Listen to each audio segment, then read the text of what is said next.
agenda daripada peristiwa tersebut. Dan inilah yang disebutkan oleh ahli kaji sejarah dengan istilah, iaitu myth of origin. Pernah dengar istilah ni? Myth of origin. Atau juga ada ahli sejarah yang menyebut, apa dia? Etiological myth.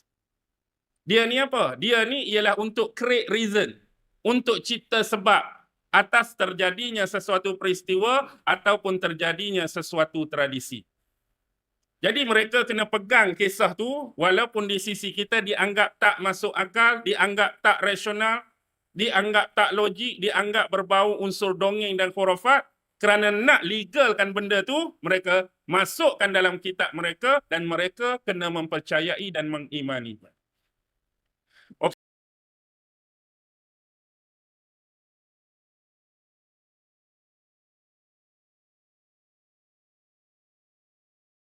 Pula disebut dalam Al-Quran sebanyak 18 kali. Satu kali lebih berbanding dengan bapak dia. Siapa dia? Ishak 17 kali. Baik. Daripada Nabi Allah Yaqub inilah. Kemudian Nabi Yaqub berkahwin. Panjang cerita dia. Dia berkahwin. Berapa isteri Nabi Yaqub? Isteri Nabi Yaqub ada berapa? Angkat sekali lagi bang. 4. Betul lah tu. 4. Ni ikut sejarah Taurat, isteri yang pertama Lia. Isteri yang kedua siapa? Rahil. Liah dengan Rahil punya hubungan yang dekat. Liah tu kakak, Rahil tu adik perempuannya. Jadi dalam syariat terdahulu, tak jadi masalah, tak jadi problem, seorang kakak dikumpulkan sekali dengan seorang adik. Kalau zaman kita jangan buat hal. Boleh nak kahwin dengan adik, tu pun kena lalui dua benda. Pertama, selepas kakak diceraikan, atau yang kedua, selepas kakak meninggal. Nak kahwin, kahwinlah. Tapi untuk kumpul sekaligus dan serentak, sudah terbatal syariat tersebut.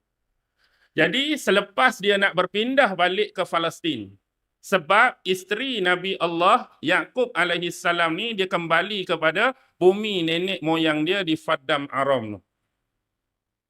Bumi Faddam Aram, bumi siapa? Bumi Nabi Allah Ibrahim AS. Jadi sebelum berangkat, dia dibekalkan dengan 2 orang pembantu. Yang pertama bernama Zalfah, yang kedua ialah Balha. Yang akhirnya kedua-dua pembantu ni pun dinikahi oleh Nabi Allah Yaqub AS. Jadi semua ada berapa? Ada 4. Ada 4. Baik. Daripada 4 isteri inilah yang akan melahirkan anak-anak Nabi Allah Yaqub AS. Isteri yang pertama melahirkan 6 orang anak. Raubin, Syamun atau disebut Simeon, yang ketiga Lewi, yang keempat Yahuza, yang kelima Izakar atau disebut Yasakhir, dan yang keenam Zabulun. Ingat tak? 6 berapa?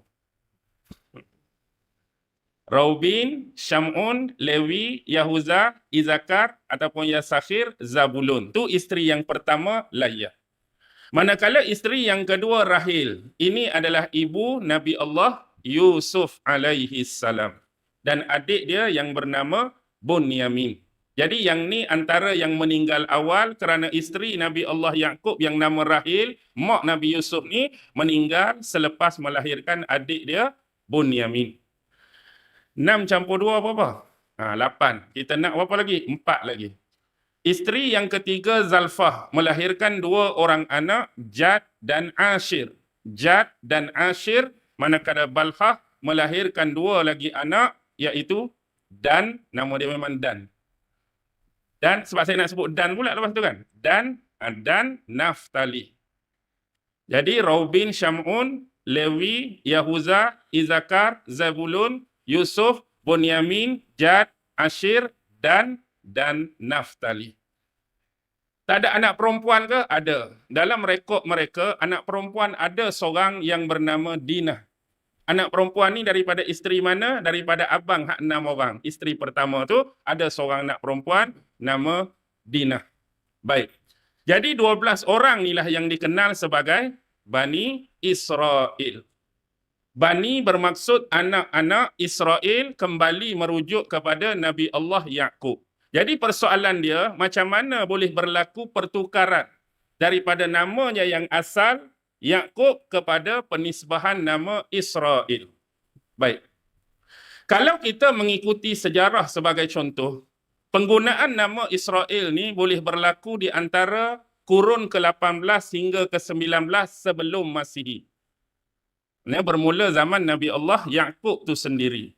Kalau rujuk kitab Taurat, tuan-tuan akan boleh tengok di dalam perjanjian lama, The Book of Genesis, kitab Kejadian, pasal 32. Ini penting. Pasal 32 bermula ayat 24 sampai ayat 32. Di situ diceritakan apakah peristiwa yang berlaku sehingga kan Nabi Allah Yakub ditukar kepada Israel. Berlaku peristiwa apa? Peristiwa Nabi Allah Yakub bergusti. Bergusti dengan seorang lelaki. Ikut tafsir mereka, ada kata lelaki itu hanya malaikat, dan lebih jauh ada kata lelaki itu sendiri adalah Tuhan Yahweh. Jadi Nabi Allah Yakub bergusti lawan siapa? Lawan Tuhan. Akhirnya menang. Walaupun paha dia sendiri patah ataupun terseliup. Sebab itulah Nabi Allah Yakub mengharamkan atas diri dia makan tulang pangkal, daging unta bahagian tulang pangkal tu. Maksudnya unta bahagian tulang pangkal tu diharamkan atas diri dia. Disebabkan peristiwa tersebut. Baik, atas dasar itulah engkau selepas ini jangan sesekali dipanggil dengan nama Yakub tetapi dipanggil dengan nama Israel. Kerana engkau telah mengalahkan Tuhan dan telah mengalahkan manusia. Jadi Israel. Baik. Walaupun cerita ini bagi kita dari sudut logika dan rasional nampak apa? Nampak dongeng. Di sudut kita nampak dongeng dan ada unsur-unsur yang berbau khurafat. Walau bagaimanapun mereka berpegang dengan kisah ini disebabkan kisah ini dimuat di dalam kitab suci mereka. Sebab Taurat ni kitab yang diimani, diyakini, dipercayai oleh mereka. Jadi mereka akan gunakan ayat-ayat ataupun firman yang berkaitan dengan peristiwa tersebut. Tapi bagi kita orang Islam, kita nampak tu lebih kepada dongeng dan lebih kepada khurafat. Baik, seterusnya perlu kita lihat kepada konteks ayat-ayat Al-Quran. Dalam konteks ayat Al-Quran, cuba tuan-tuan rujuk surah Ali Imran ayat 93. Kullu ta'ami kana hillan li bani Israel illa ma harrama Israelu ala nafsihi min qabli an tunazzalat Taurat. Kullu ta'am hillan li bani Israel. Semua jenis, semua bentuk makanan asalnya halal ke atas Bani Israel. Illa ma harrama Israelu ala nafsihi. Kecuali apa yang telah diharamkan pada Israel atas dirinya sendiri. Pertama daging tadi, yang kedua susu unta. Dia haram tu atas konteks lah. Ada kata penyakit, ada kata peristiwa tu. Tapi bukan untuk orang lain. Untuk diri dia, min qabli an tunazzalat Taurat, sebelum diturunkan kitab Taurat. Maknanya kitab Taurat ni pada Nabi yang terkemudian, Nabi Musa. Jadi berpandukan ayat ni dan berpandukan tadi, kita dapat lihat bahawa penisbahan kalimah Israel dalam Al-Quran kita tidak mempunyai asas. Bukan ayat Quran tu tak ada asas. Maksudnya asas kepada penceritaan yang depa macam tadi tu. Maksudnya sebab-sebab, peristiwa, apa reason, apa clarify yang berlaku menyebabkan nama Yakub jadi Israel tak ada diceritakan dalam Al-Quran. Sebagaimana kita tengok kepada hujah depa dalam kitab Kejadian ayat 32, 24, 32 tadi. Tetapi di sini kita dapat lihat sesuatu. Apa yang mereka mahu munculkan sebenarnya ialah sifat resis. Sifat resis untuk mereka menaikkan Bani Israel itu sendiri. Maksudnya dengan kata lain, mereka cuba mengekang dan menghadkan, buat limitation. Bahawa Bani Israel ni punya keistimewaan tertentu. Yang mereka nak sekat apa, yang mereka nak had apa, yang mereka nak limitation apa, keturunan yang sebelah satu lagi. Iaitu nak menjatuhkan dan merendahkan martabat keturunan Nabi Allah Ismail alaihi salam. Dengan meletakkan dia punya apa dia? Dia punya resis, dia punya kebanggaan, dia punya keunggulan hanya melalui jalur dan salasilah ini sahaja. Selepas peristiwa itulah baru muncul Bani Israel, bangsa pilihan Tuhan. Perjanjian Tuhan hanya dengan Bani Israel. Janji Tuhan hanya dengan Bani Israel. Keluar dah permainan-permainan seperti ini. Sebab dia nak cuba close up dan dia nak cuba hadkan apa? Hadkan penurunan wahyu, hadkan kontak Nabi-Nabi dan Rasul cuma melalui jalur belah ni saja. Dan sebab tu bila melalui Nabi Ismail lahirnya Nabi Muhammad, mereka tanpa segan silu menolak kenabian dan menolak kerasulan junjungan besar Nabi Muhammad sallallahu alaihi wasallam. Dia sudah ada agenda daripada peristiwa tersebut. Dan inilah yang disebutkan oleh ahli kaji sejarah dengan istilah iaitu myth of origin. Dah dengar istilah ni? Myth of origin. Atau juga ada ahli sejarah yang menyebut apa dia? Etiological myth. Dia ni apa? Dia ni ialah untuk create reason, untuk cipta sebab atas terjadinya sesuatu peristiwa ataupun terjadinya sesuatu tradisi. Jadi mereka kena pegang kisah tu walaupun di sisi kita dianggap tak masuk akal, dianggap tak rasional, dianggap tak logik, dianggap berbau unsur dongeng dan khurafat. Kerana nak legalkan benda tu, mereka masukkan dalam kitab mereka dan mereka kena mempercayai dan mengimani. Okey, selesai di situ. Tentang Israel. Jadi Israel ni siapa?